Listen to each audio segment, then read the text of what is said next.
Cześć, witajcie moi drodzy w kolejnym odcinku Tapicer w akcji. Dzisiaj tańcowała igła z nitką.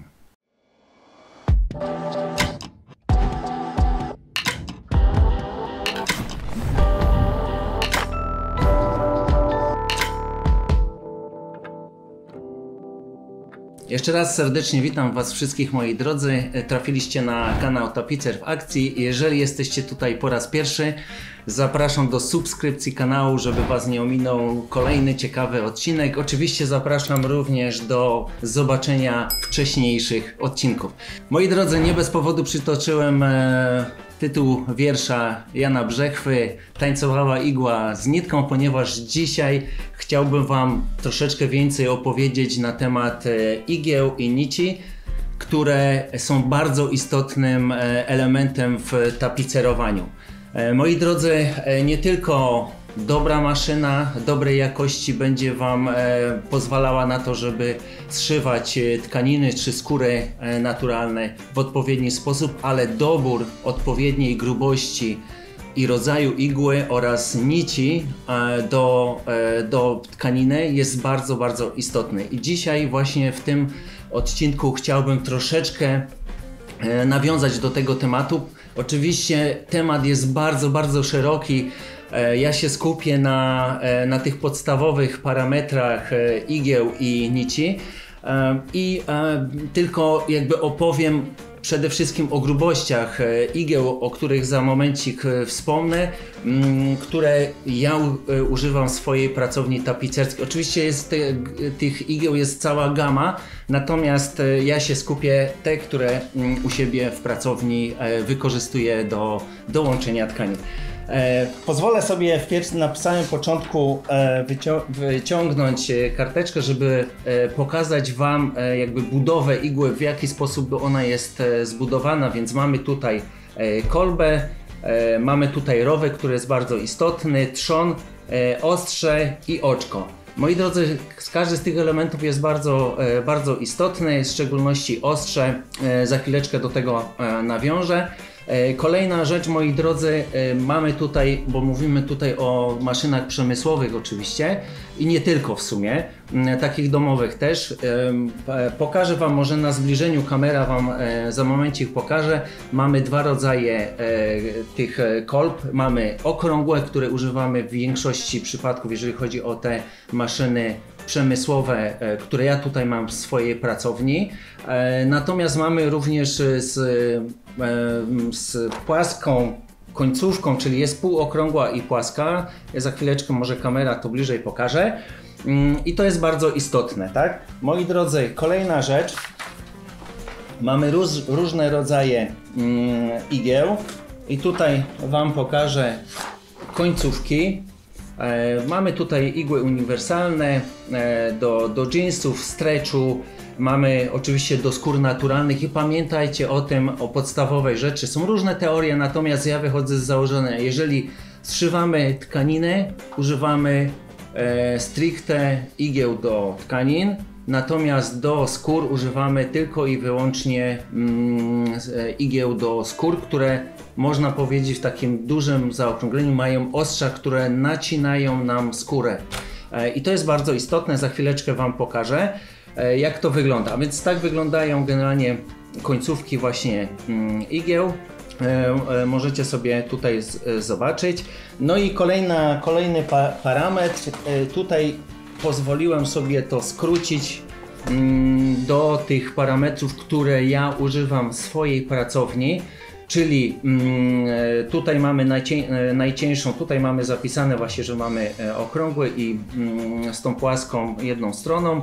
No i jeżeli chodzi o grubości, moi drodzy, w swojej pracowni używam od 90 do 160, to jest taka najgrubsza igła, którą ja tutaj w swojej pracowni używam. Natomiast no nie ukrywam, że 160, 150, która tutaj jest zaznaczona, To są bardzo grube igły i tak naprawdę 140 powinna w zupełności Wam wystarczać, jeżeli chodzi o zszywanie tkanin czy skór w Waszych pracowniach. 160 do takich specjalistycznych prac wykorzystywanych głównie przy skórach, gdzie mamy kilka warstw skóry, no i no niestety z powodu tego, że wynika tam pewna grubość, no musimy użyć dużo grubszej igły. Zasada generalna jest taka i przy skórach, a w szczególności przy tkaninach, czym cieńsza igła, tym lepiej jakby dla tkaniny, dla materiału, który jest zszywany. Czyli staramy się używać zawsze najcieńszej igły. Oczywiście tutaj musimy ją dostosować do grubości samego materiału, no i rodzaju. I tutaj z drugiej strony, moi drodzy, jest drugi parametr. Generalnie on jest nazywany ogólnie, że to jest parametr Slingera, tak zwany, taka starsza jakby numeracja grubości igieł. I chciałbym Wam pokazać to tutaj na tej paczce na przykład, może być na przykład tutaj.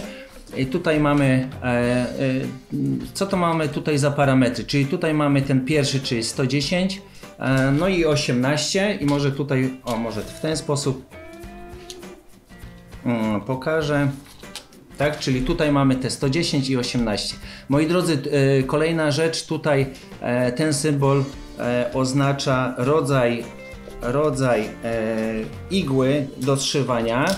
Tutaj zobaczcie, mamy LR i to już mi mówi o tym, że to jest igła, że to są igły do skór, natomiast RK to jest zwykła półokrągła, najprostsza igła do zszywania tkanin.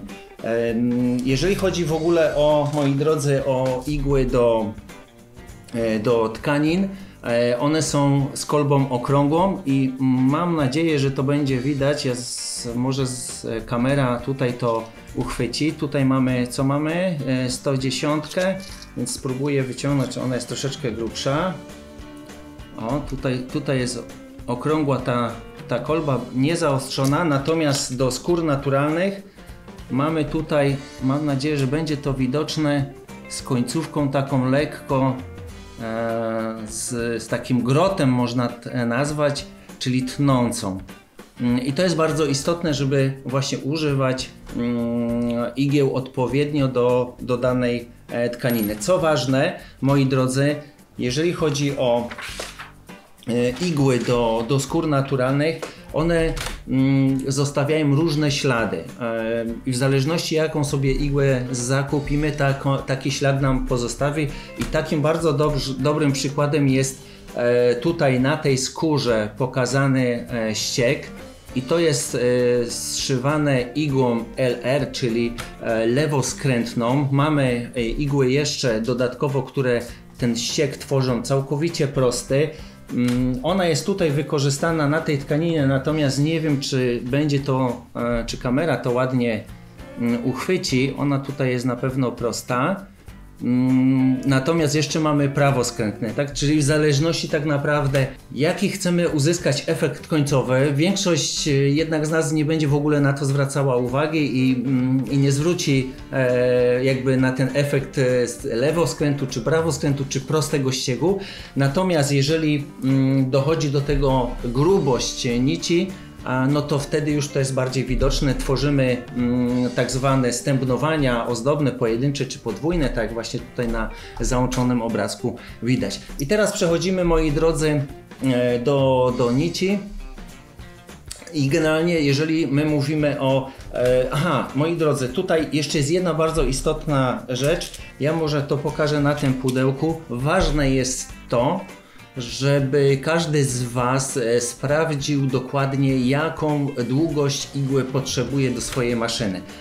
Tutaj pokażę, może wyciągnę dwie igły o różnych długościach.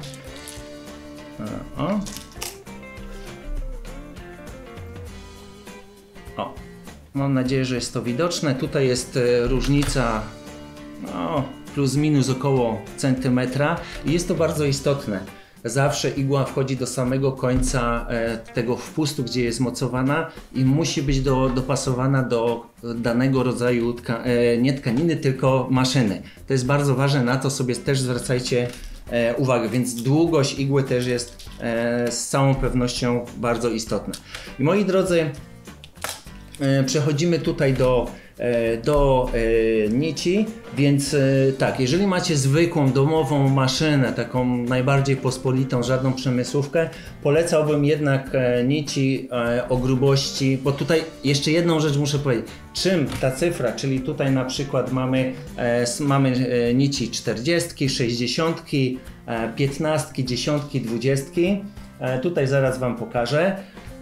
Czym jest niższa ta cyfra, tym jest grubsza nitka i to trzeba sobie zapamiętać, tak? Jeżeli chodzi o te domowe maszyny, które u Was, które macie u siebie w domach, w pracowniach, to zazwyczaj używamy 60, czyli takich nici. Tu akurat jest nawój 120 metrów. Polecałbym, jeżeli zszywacie tapicerkę, nici do skór. Jest to ważne, ponieważ te do dzianin, tkanin, one po prostu nie będą Wam wytrzymywały, będą się zrywały, więc polecam te nici do skór. Te sobie 60 o tej grubości zawsze kupcie i na pewno będą Wam długo służyły.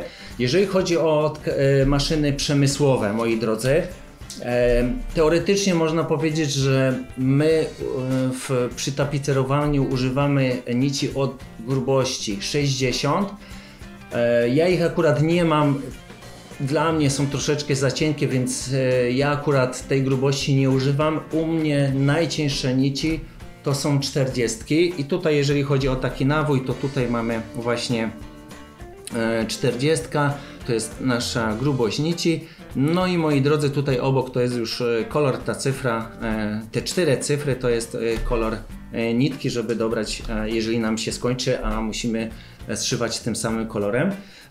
Nawój oczywiście w zależności od firmy, od 1000 metrów do 5000, tutaj mamy 40, o tutaj jest 40 nawój, ile tutaj jest? 4000 metrów, więc w zależności ile potrzebujecie, możecie sobie zakupić. Ja zazwyczaj kupuję te mniejsze nawoje 1000 metrowe, mniejsze łatwiej jest nałożyć na maszynę, fajnie działają, więc nie ma problemu, ale również można większe długości sobie zakupić. No i teraz, tak jak wspomniałem przed momentem, mamy też różne grubości. O, no tutaj na przykład zabiorę, mamy 10, mamy tutaj gdzieś 20 i jest 20. Możemy sobie rozplątać, zobaczyć, czy ona będzie widoczna. Z całą pewnością, o może tak, z całą pewnością będą te grubości zauważalne. Myślę, że tutaj kamera to ładnie uchwyci, więc zobaczycie, że ładnie to widać, że te nici są różnej grubości. Teraz jeżeli chodzi o łączenie skór, tkanin, zazwyczaj zszywam je 40. To jest taka podstawowa nić, którą ja używam do łączenia tkanin i skór. Natomiast bywają pewne projekty, gdzie potrzebujemy bardzo dużą wytrzymałość samego połączenia.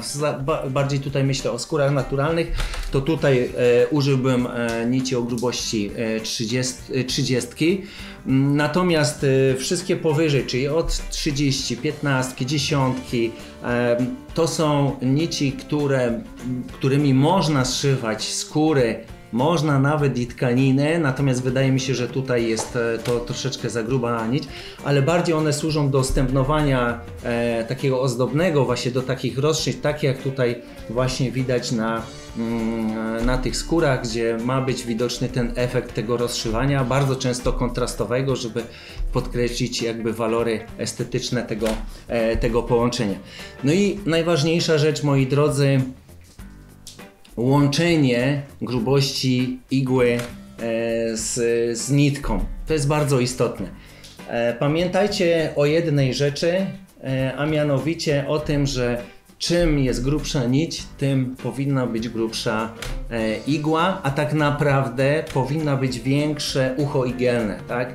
Jeżeli ono jest za ciasne, czy jest za malutkie, a użyjemy i damy radę włożyć na przykład do nie wiem, o grubości igły 110, na przykład 10, damy radę włożyć tam w ucho igielne, natomiast będzie nam ona się zrywała, szczępiła, to świadczy o tym, że jest zbyt cienka igła. Oczywiście to jest takie duże zaokrąglenie, bo może się okazać, że igła jest tępa.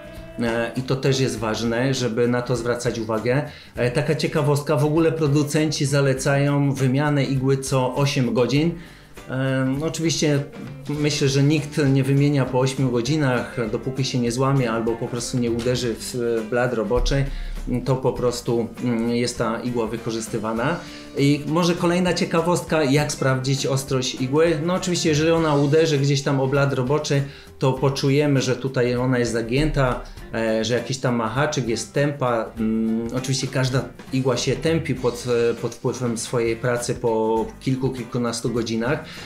Natomiast można wziąć po prostu rajstopę, pończochę i w prosty bardzo sposób, jeżeli mamy wbitą, znaczy założoną igłę w maszynę, tą rajstopą czy pończochą kilkakrotnie do góry, w dół, żeby po prostu przeszło nam przez tą strukturę. I jeżeli jest wyciągana nitka, czyli jest puszczane tak zwane oczko, to znaczy, że igła jest do wyrzucenia, moi drodzy.